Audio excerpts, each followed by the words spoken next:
बिस्मिल्लाहिर्रहमानिर्रहीम। अस्सलाम वालेकुम नाज़रीन, प्रोग्राम देख रहे हैं आप न्यूज़ टुडे। मैं हूं कंबर जैदी। नाज़रीन, आज पीटीआई की कॉल पर मुल्क गिर एहतजाज हुआ। बानी पीटीआई की जानिब से ये कॉल दी गई थी। मुख्तलिफ शहरों में यह एहतजाज किया गया और इस एहतजाज के दौरान पीटीआई के जो रहनुमा हैं उनकी गिरफ्तारी भी अमल में लाई गई। लतीफ़ खोसा साहब और सलमान अकरम राजा साहब को गिरफ्तार किया गया। लाहौर में ये लीड कर रहे थे। पीटीआई की दो स्ट्रेटजीज हैं राइट नाउ अभी, और वो एक स्ट्रेटजी तो अदालतों में लड़ रहे हैं अपने केसेस के हवाले से। पीटीआई कहती है फॉर्म 45 के तहत उनको तमाम सीटें जो है वापस मिलनी चाहिए जिन सीटों पे धांधली की गई है। दूसरी जानिब अब उनकी स्ट्रेटजी सड़कों पे भी आ गई है, यानी मज़ाहमती स्ट्रेटजी उन्होंने अपना ली है।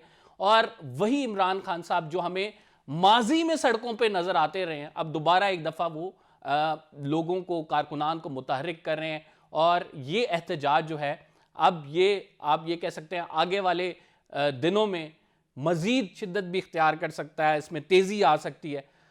पीटीआई को क्या चाहिए? क्या वो एक मजबूत ओपोजिशन जमात बने, अपनी मजबूत हुकूमत के पी में बनाए, या फिर वो इस मज़ाहमती स्ट्रेटेजी के साथ चले और अपनी सीटें वापस लेकर दोबारा हुकूमत में आने की कोशिश करें? आज इस पर डिस्कस करेंगे। आसिफ अली जरदारी साहब ने जो है दूसरी दफा सदर मुमलिकत का हल्फ उठा लिया है। आज chief justice of Pakistan justice Qazi Faez Isa ने उनका हल्फ लिया। और जो आसिफ अली जरदारी हैं जिनको मफाहमत का बादशाह माना जाता है, क्या वो ये जो सियासी खलफशार है, जो सियासी कशीदगी है, इसको कम करने में कोई अपना किरदार अदा करेंगे? हम देख रहे हैं एक तरफ स्टैब्लिशमेंट है, दूसरी जानिब पीटीआई है, और इस सियासी कशीदगी में मुल्की हालात जो हैं वो जिस तरफ जा रहे हैं कि हम दलदल में फंसे जा रहे हैं।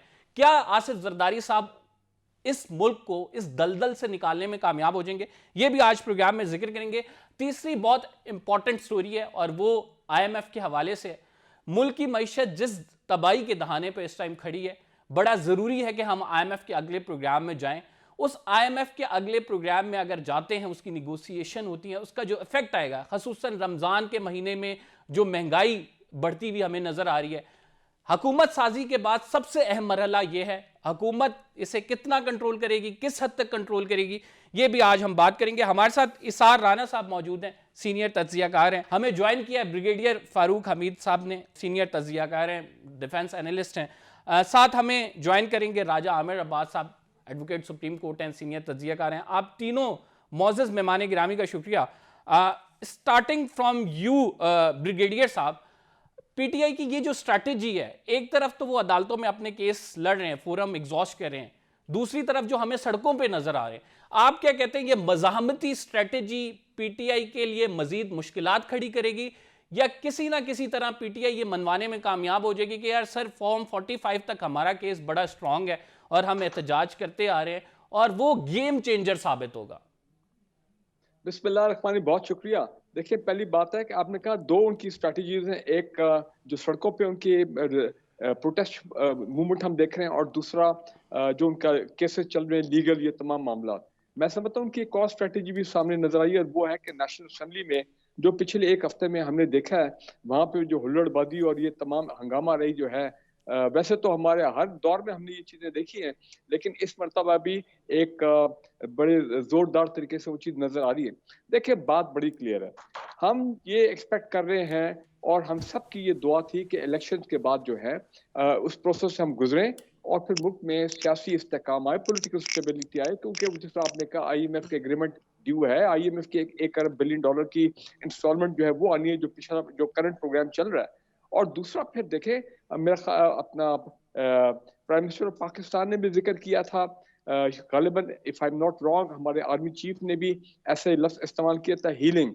तो देखें, ये हम एक्सपेक्ट कर रहे थे कि इस इलेक्शन के बाद, ठीक है, हर इलेक्शन में तनाज़े तो होते हैं, हर इलेक्शन में रिगिंग के इल्जाम होते हैं, वो तो हमने पहले भी कह दिया तो होंगे, लेकिन एक हीलिंग जो है वो भी रिक्वायर्ड है पूरी कौम पे।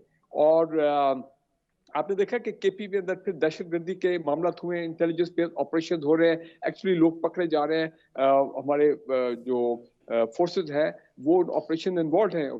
पिछले 2-3 दिन में तो 1-2 बड़े मेजर ऑपरेशन हुए। तो अब बात यह है कि अगर अब ये मामला इस तरह ही चलेगा तो मुझे फिर आप ये बताएं कि वो पॉलिटिकल स्टेबिलिटी किधर गई, वो इकोनॉमिक स्टेबिलिटी किधर गई, वो मिसाल की मईशत किधर गया। तो मैं तो, हालांकि पीटीए के कुछ लीडर अभी कह रहे हैं, उन्होंने कहा कि जनाब बिल्कुल हम बातचीत के दरवाजे खुले हैं, हम सियासी लेकिन ब्रिगेडियर लोग साहब, हैं। एक तरफ अगर आप हीलिंग प्रोसेस की बात करेंगे, जिस तरह से एक बड़ी स्टेटमेंट दी भी गई, दूसरी जानिब उसी तरह से गिरफ्तारियां जारी रहेंगी, उसी तरह से प्रोटेस्ट नहीं करने दिया जाएगा, तो आप समझते हैं कि ये किसी तरफ कश्ती लगेगी या किसी तरफ बेहतरी की तरफ जाया जाएगा? देखिए, मैं समझता हूँ ताली दोनों हाथों से बजती है, और पीटीआई की लीडरशिप को भी अब ये सोचना चाहिए कि इतना से गुजरने के बाद, मराहिल से गुजरने के बाद, आप लीगल अपनी जंग जारी रखें, जो आपने अपने वो इलेक्शन के ऊपर जो आपके तहफ़्फ़ुज़ात हैं, इलेक्शन ट्राइब्यूनल, हाई कोर्ट्स वगैरह, वो जारी रहे इलेक्शन कमीशन के साथ। लेकिन पॉलिटिकल पार्टीज आफ्टर ऑल ये भी पार्लियामेंट में बैठे हैं, इन्होंने ठीक। पार्लियामेंट को बॉयकॉट तो नहीं किया है। तो जब आप पार्लियामेंट में बैठे हैं, आपने तमाम प्राइम मिनिस्टर, प्रेसिडेंट के जो इलेक्शन है उसमें आपने हिस्सा लिया है, चाहे केपी में हो, चाहे नेशनल असेंबली में बैठ ठीक। के, तो फिर आपको चाहिए कि इन पॉलिटिकल पार्टीज के साथ बैठ के कोई डायलॉग को रास्ता निकाला जाए। मैं फिर कहूंगा लीगल केसेस साथ साथ चले जरूर। राजा आमिर अब्बास साहब, आपसे तो पूछूंगा, लीगल केसेस के लिए तो वो मुख्तलिफ फॉरम्स में हैं, इलेक्शन कमीशन में भी दरखास्तें हैं, हाई कोर्ट को भी वो यूज़ कर रहे हैं, पेशावर हाई कोर्ट से एक फैसला भी आ चुका है रिजर्व सीट्स के हवाले से। लेकिन आपका क्या ख्याल है, ये जो पीटीआई की स्ट्रेटेजी है कि वो सड़कों पे दोबारा से आए, क्या ये पीटीआई के लिए उसके मफाद में शामिल होगी? ये मज़ामती सियासत जो है उनके लिए किसी तौर भी फ़ायदामंद साबित हो सकती है? देखिए जी, अगर हम आईने पाकिस्तान को देखते हैं तो आईने पाकिस्तान जो सा है वो आपको पुरअमन मुजाहरों की, एजिटेशन की, अपनी वॉइस रेज करने की मुकम्मल आईनी आज़ादी देता है। ये एक आईनी हक है किसी भी सियासी जमात का कि वो पुरअमन एजिटेशन करे, और उस एजिटेशन में हुकूमत जो कि मजबूत होती है, हुकूमत जो कि जिसके पास एक अपर हैंड होता है, फिर उसका काम नहीं होता है कि वो गाड़ियों में से लोगों को निकाल के उनको अरेस्ट किया जाए। एक पुरअमन एजिटेशन के लिए अगर किसी पार्टी का किसी ने झंडा उठाया हुआ है तो उसको गिरफ्तार किया जाए विदाउट एनी राइम और एनी रीजन, जस्ट क्योंकि आप एक मखसूस पॉलिटिकल पार्टी के हैं। देखिए, ये तमाम चीजें हैं कि जिनकी वजह से अब जो बात की ब्रिगेडियर साहब ने कि जी हुल्लड़बाजी, असल में तो जो हुल्लड़बाजी असेंबली से बढ़ के जो असेंबली बनाने में और असेंबली में लोगों को लाने का जो तरीक़ेकार और जिस अंदाज में इलेक्शंस हुए हैं, वो एक ऐसी हुल्लड़बाजी है कि जो कि ना सिर्फ पाकिस्तान में देखी गई, दुनिया भर में देखी गई, और जो ना सिर्फ एक जमात बल्कि आज आसिफ अली जरदारी साहब जिस जमात के सदर इलेक्ट हुए हैं, पीपल्स पार्टी हो, जेयूआई फजल रहमान हो, पख्तूनख्वा मैप हो, और दीगर बहुत सी पार्टीज हैं, उन सब ने बैक आवाज इस चीज को एजिटेट किया है। अब पार्लियामेंट का जो फ्लोर होता है वो फ्लोर होता है कि आपके जो नुमाइंदे हैं उन्होंने जो आपको चूज किया है उनकी आवाज पहुंचाना पार्लियामेंट तक। तो अब पार्लियामेंट में ऑब्वियसली दो ही फोरम हैं, एक तो है अदलिया का और दूसरा है पार्लियामेंट का, जहां ऑब्वियसली ये क्वेश्चन ने रेज होना है। देखें ना जी, आज सदर पाकिस्तान जो बने, पहले जो पार्लियामेंट वजूद में आई उस पर इतना बड़ा सवालिया निशान लग गया, इसको आप रब असाइड करके, या you can not put it under the carpet and move forward. उसके बाद आप कहें कि जी दूसरा देखें, सदर पाकिस्तान का जो इलेक्शन हुआ, आमिर अब्बास ये किस साहब, मैं नतीजे में आपकी बात बिल्कुल समझ सुन रहा हूं लीजिएगा ना, जी। आप मेरी बात जरा सुन ले, एक सेकंड रुकिए। जो सदर पाकिस्तान का इलेक्शन हुआ, इसमें वो जो स्पेशल सीट्स थी, रिजर्व सीट्स थी, 80 जो मेंबरान खाली कौमी असम्बली के थे, सूबाई असम्बली के थे, उनको पार्टिसिपेट नहीं करने दिया गया, उनको एक वोट नहीं डालने दिया गया। इससे अलावा कि जनाब 45 के मेंबर्स और हैं, फॉर्म 47 के और हैं। तो अब हमने अगर आगे बढ़ना है तो कुछ कॉन्फिडेंस बिल्डिंग मेयर्स होते हैं जो बहुत जरूरी होते हैं। उसमें जैसे जरदारी साहब या उनकी पार्टी कहती थी कि जी हम तो फौरन हुकूमत में आते ही ये जो पॉलिटिकल विक्टिमाइजेशन हो रही है इसे खत्म करेंगे, पॉलिटिकली मोटिवेटेड केसेस हैं इनको खत्म करेंगे, खवातीन जो 8-8 9-9 माह से अंदर हैं उनको रिलीज किया जाएगा, फिर उनकी जो सीट्स हैं उसका डिसीजन होना है, आगे सेनेट के इलेक्शंस आने हैं। हम इन तमाम प्रोसेस को अगर साइड पे करके या अंडर द कारपेट रख के आगे बढ़ना चाहेंगे, तो फिर वो जो पॉलिटिकल स्टेबिलिटी की बात हो रही है, जिससे डायरेक्टली रिलेटेड है इकोनॉमिक स्टेबिलिटी, उसको आप बुक्स में तो ले आएंगे, लेकिन ग्राउंड रियलिटीज में बड़ा मुश्किल होगा कि जब आप इस किस्म की, क्योंकि छोटे सूबों की जो पार्टीज हैं वो भी खफा हैं। तो इसके लिए जरूरी है कि इन तमाम मैटर्स को, एक तरफ सुप्रीम कोर्ट है ऑब्वियसली, उसको देखना है, ट्रिब्यूनल्स बन गए हैं उसको देखना है, और सदर साहब को भी अपना आईनी रोल प्ले ठीक करना होगा, and that is the way to move forward. ठीक है। इसार राणा साहब, आप क्या समझते हैं कि ये जो स्ट्रैटेजी है पीटीआई की, ये किस हद तक उनके लिए कारआमद साबित होगी, जब हम ये देख रहे हैं कि एक ऐसे हालात हैं कि हमारी इकॉनमी, उसको बड़ी ज़रूरत है स्टेबिलिटी की, और वो सियासी इस्तेकाम से जुड़ी हुई है। इलेक्शंस जो है जमहूरियतों में इस वजह से होते हैं कि 5 साल का मैंडेट लेके या 4 साल का मैंडेट लेके जब नई हुकूमतें आएँ तो वो आवाम की फलाह बहबूद के लिए काम करें, एक स्टेबिलिटी हो और एक स्मूथ ट्रांजिशन हो। लेकिन अनफॉर्चुनेटली पाकिस्तान में इससे बिल्कुल उलट होता है।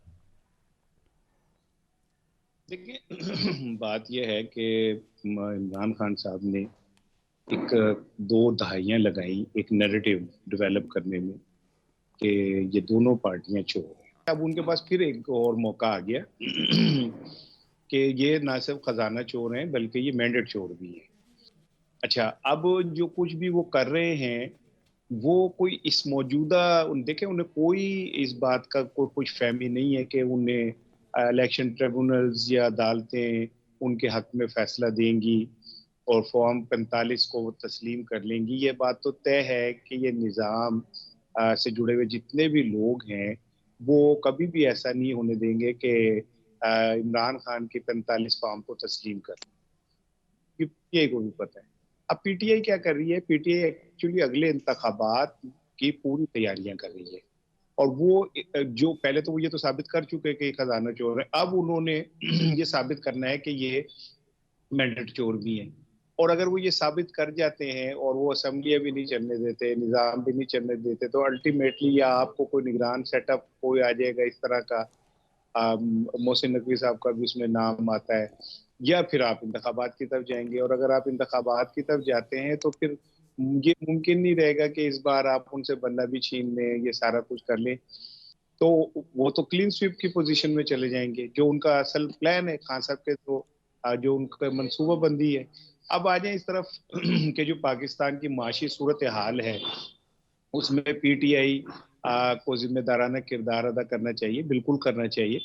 लेकिन मैं समझता हूँ कि इस सिस्टम से जुड़े हुए तमाम लोगों को जिम्मेदाराना किरदार अदा करना चाहिए, और उन्हें कोशिश करनी चाहिए कि हम इस तरह तवाज़ुन को खराब ना करें कि आम आदमी भी ये समझे कि यहाँ पे चंद लोग हैं जो ना जिनके नज़र में मैंडेट है, ना जिनकी नज़र में वोट की इज्जत है, और वो एक मखसूस ताकत और उसके साइकोलॉजी के जरिए इस मुल्क के इक़्तिदार पर कब्जा करना चाहते हैं। एक सदर बन गया, दूसरा वजीर आजम बन गया, एक वजीर आला बन गई, तो आगे कुछ और भी हो जाएगा, इसहाक डार वजीर खजाना बन जाएंगे।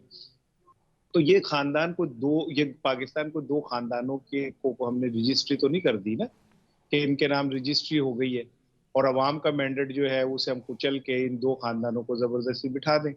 तो मैं ये समझता हूँ कि ये हम सब की जिम्मेदारी है। राणा साहब, सवाल ये है बात... कि इस तमाम मामले में पीटीआई बिल्कुल अपने इलेक्शंस की तैयारी करे, पीटीआई को बिल्कुल हक हासिल है कि वो अपने प्रोटेस्ट रिकॉर्ड करे, लेकिन अगर at the cost of economy एक आम आदमी की, आप ये कह सकते हैं उसके जो माशी हालात हैं वो इससे मज़ीद बिगड़ते जा रहे हैं, तो पीटीआई के किरदार को, पीटीआई जो सियासत कर रही है उसको नज़र-ए-सानी की ज़रूरत नहीं है कि यार ठीक है, हमारे पास अब 2 फोरम मौजूद हैं, एक पार्लियामेंट का फोरम भी है, हम अदालतों में भी जा रहे हैं, लेकिन let's restrict our protest to these 2 forums. इस पे आपकी क्या टेक है? मैं जो अभी मैंने ये बात पहले भी की कि पीटीआई को जिम्मेदारी का मुजाहरा करना चाहिए, लेकिन बाकी क्वार्टर्स को भी करना चाहिए। ये ऐसे नहीं हो सकता कि आप एक जमात को कुचल दें, उसका हक जो है छीन लें और उसका मैंडेट छीन लें। उसका मैंडेट ही नहीं है, पीटीआई का मैंडेट नहीं, मैं तो अवाम के मैंडेट की बात कर रहा हूँ। अवाम के आइन के तहत मिलने वाले वोट के हक की बात कर रहे हैं, क्या वो छीन लें और उसके बाद आप कहें कि पीटीआई को अच्छे बच्चों की तरह निजाम की वजह से अपने आप को साथ मिला लेना चाहिए? तो फिर ये जो डिसीजन पार्ट्स हैं उनको भी इसको सोचना चाहिए कि नहीं, हमें क्वेश्चन देना होगा, विन विन सिचुएशन बनानी पड़ेगी, तो फिर बात आगे बढ़ेगी। अदरवाइज पार्लियामेंट में जो हो रहा है और जो ये रमजान के बाद होने जाएगा वो बड़ा खौफनाक है, और सड़कों पे जो होना जाएगा रमजान के बाद ठीक, वो आप बड़ा कह रहे हैं खौफनाक बैलेंस है। स्ट्रेटेजी के और साथ चलना चाहिए। हम एक छोटा सा ब्रेक ले रहे हैं, we will be right back after this short break. Zardari साहब मफामत के बादशाह जिन्हें तस्वुर किया जाता है दोबारा दूसरी दफ़ा जब सदर बने हैं, तो क्या वो मफाहमती रोल प्ले करेंगे या नहीं? एक छोटे से ब्रेक के बाद।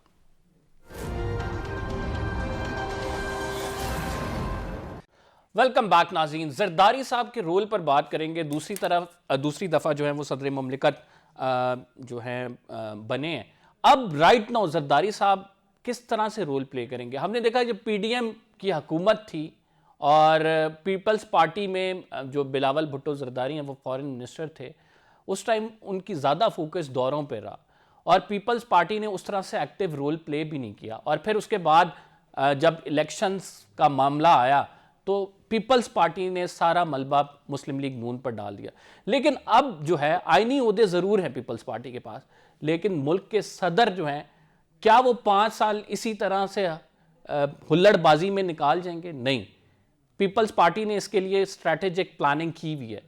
क्या हो सकता है मुमकिन तौर पर ये रोल? और जरदारी साहब जिनको मफामत का बादशाह तस्वुर किया जाता है, कितना क्रूशल रोल वो अदा कर सकते हैं? ब्रिगेडियर साहब, आपसे जानना चाहूंगा। देखिए, मैं समझता हूँ कि जरदारी साहब ने मैं एक लाइट टोन में बात कर रहा हूँ कि पाकिस्तान ने उनको बहुत कुछ दिया, अब वक्त है कि वो भी कुछ पाकिस्तान को दे दें इस टेन्योर में। पॉलिटिकल रिकंसिलिएशन अगर वो करवा दें, तमाम harmony with the political parties including of course PTI main जिनकी मैं बात कर रहा हूँ, और किस तरह वो उनको नेगोशिएटिंग टेबल पे ले आए उनके लीडर्स को और एक मीडिएशन कराएं। जो आरिफ अलवी साहब फेल हो गए थे द प्रेसिडेंट, उनका फार्मूला नहीं चल सका। इस पे मेरा ख्याल है कि जरदारी साहब जो हैं, क्योंकि उनका एक अपना स्टाइल है जोड़ तोड़ का, रिकंसिलिएशन का, तो शायद पीटीआई वाले उनकी बात जो है माने, और सब चाहते भी हैं कि एक रिकंसिलिएशन हो ताकि मामला को ठंडा किया जाए। लेकिन मुझे ये लग रहा है कि जरदारी साहब का जो अभी तक नजर आ रहा है कि उनका ज्यादा फोकस होगा, वो बार बार 18th अमेंडमेंट की बात करते हैं, एनएफसी अवार्ड की बात करते हैं, वो बड़े स्ट्रेटेजिक कॉन्स्टिट्यूशन इश्यूज पे लगता है उनका फोकस है कि ऐसी मेजॉरिटी हो जाए कि पार्लियामेंट के थ्रू वो ये तमाम चीजें करवा सकें। बलूचिस्तान में जो मुफाहमत है, बलूचिस्तान में की इकोनॉमिक टर्न अराउंड, वहां पे उन्होंने अपना जो चीफ मिनिस्टर लगाया है सफाद बुख्ती, एक हार्डकोर बलोच, मैं समझता हूँ that is a good decision. और उसके बाद आगे फिर सेनेट में जोड़ तोड़ ये, लेकिन बात वही है कि जरदारी साहब has to play his role as a facilitator, as a mediator at the highest level.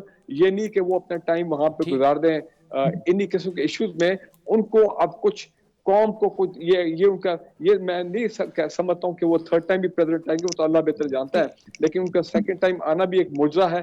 और ये आप उनको क्रेडिट दें कि जरदारी मॉडल जो है और सियासत, वो पाकिस्तान की तारीख का कामयाब तरीन मॉडल निकला। उन्हें तो नवाज शरीफ को भी सक्सेसफुल मॉडल जरूर है, लेकिन आमिर अब्बास साहब, इस मॉडल पे अगर हम जाते हैं तो पीटीआई का अगर पर्टिकुलरली फोकस करें उस लेंस से, तो हम देखते हैं कि पीटीआई की जानिब जब मफाहमत का हाथ बढ़ाया गया तो पीटीआई ने कबूल नहीं किया।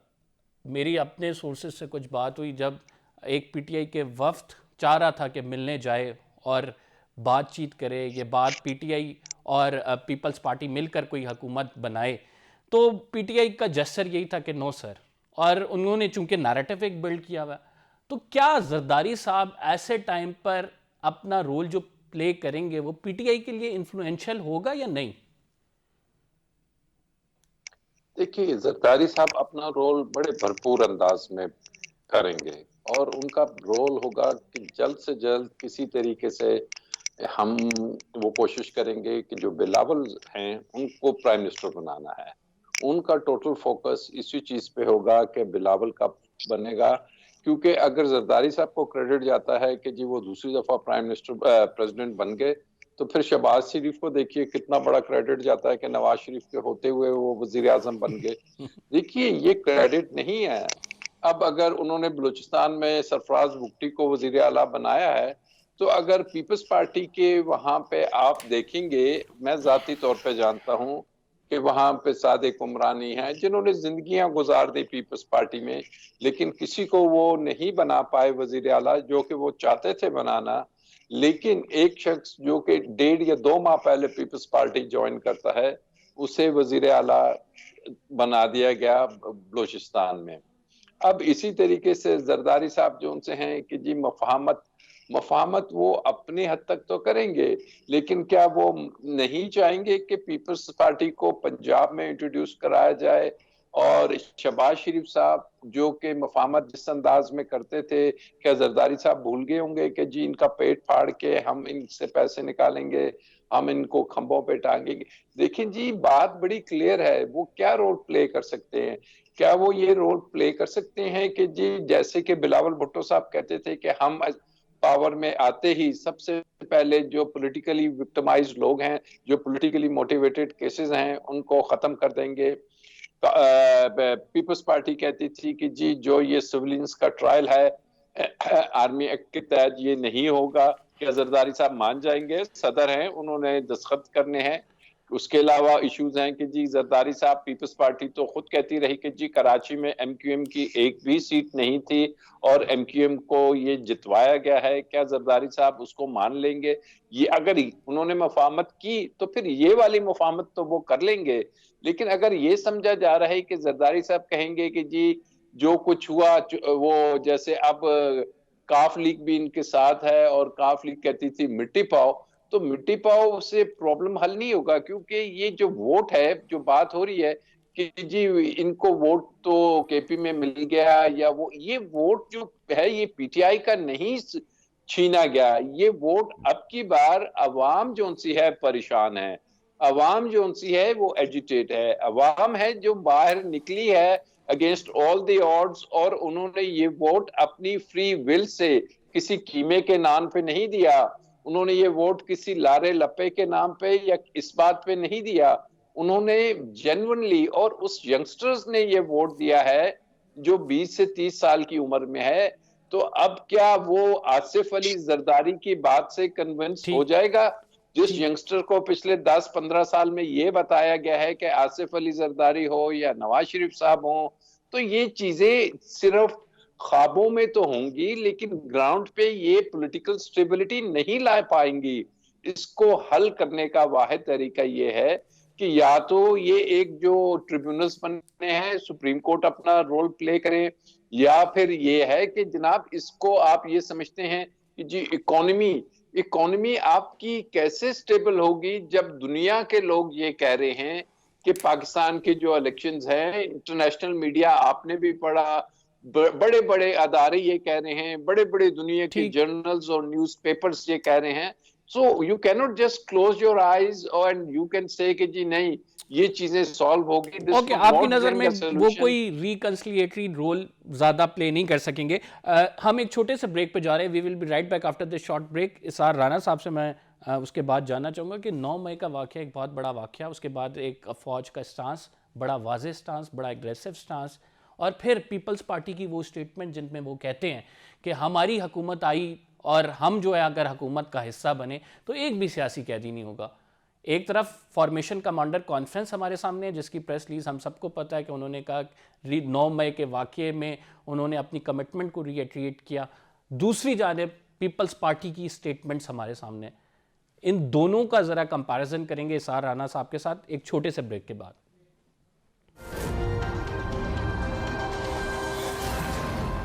वेलकम बैक नाज़रीन। टाइम बहुत कम है, हम इसार राना की जानिब बढ़ते हैं। इसार राना साहब, 9 मई वाले वाक़ये पे इस्टेब्लिशमेंट की पोजीशन और उसके बाद पीपल्स पार्टी के बयानात को अगर हम देखें कि हमारी हुकूमत आई या हम हुकूमत का किसी हिस्सा बने तो एक भी सियासी कैदी नहीं होगा, क्या पीटीआई वालों को रिलीफ मिलने जा रहा है या नहीं? देखिए, अगर पीटीआई को कोई रिलीफ मिलता है तो वो को ना तो जरदारी साहब की तरफ से मिलेगा ना शहबाज शरीफ साहब की तरफ से मिलेगा।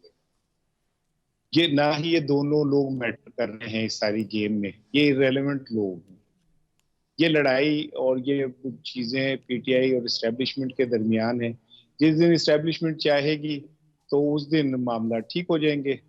और ये दो लोग जो हैं ये तो इस पोजीशन में ही नहीं है। जरदारी साहब का तो खुद अपना आलम यह कि कल लाहौर में इन्होंने जो माल रोड के ऊपर जश्न मनाया तो पुलिस ने आके वो इनके सारा कुछ उखाड़ उड़ दिया, इनके साउंड वाउंड भी उठा के ले गई लाहौर के अंदर, और पीटीआई के जो जियाले थे वो एहतिजाज करते रह गए।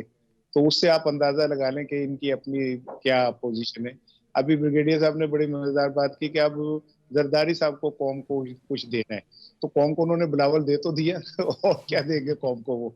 अभी वो हमारी बच्ची जो है आसफा भी आ रही है मैदान में, तो कौम को उन्होंने 2 लोग दे दिए। और बाकी ये कि जो आप कह रहे हैं कि जरदारी साहब मुफाहमत करा सकते हैं, तो एक जब पीटीवी का आगाज था तो बुलेटिन पढ़ने के लिए ना एंकर नहीं मिल रहे थे, तो प्रोड्यूसर ने अदाकार नन्ना से कहा कि आप पढ़ दें खबरें। तो उन्होंने कहा कि मैं पढ़ तो दूंगा, लोग यकीन नहीं करेंगे। तो क्रेडिबिलिटी का भी बड़ा इशू है। तो आप ये कैसे समझ सकते हैं कि उनकी कोई क्रेडिबिलिटी है और वो ये कर लेंगे। तीसरी और आखिरी बात है, क्योंकि आपका टाइम नहीं है, कि इमरान खान जो जंग एक अरसे से लड़ रहा है वो इसलिए नहीं लड़ रहा है कि वो आसिफ अली जरदारी की बातों में आके कोई सुलह की तरफ चला जाएगा, या वो जरदारी साहब की चिकनी चपड़ी में आके कोई मुफाहमत का रास्ता इख्तियार। उसका मामला कहीं और है, किसी और से है।